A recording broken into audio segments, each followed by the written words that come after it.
Hey guys, today we'll talk about how can you enable campaigns and events notifications on your Lemon app. We'll go to figure out the solution or know how you can do that on your app. So you just follow these ways, then it's going to work with you. All you have to do, you just go down, click on this sign down here. When you just click on it, it's going to take you to your profile.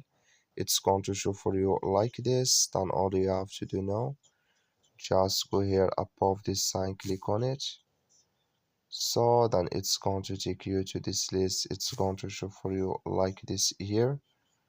Then you just click here on push notifications here. Then it's going to take you to this list. It's going to show for you like this. Come here to campaigns and events. Just click in this sign. So that like you see this color show for us. That's me here, campaigns and events enable with us now.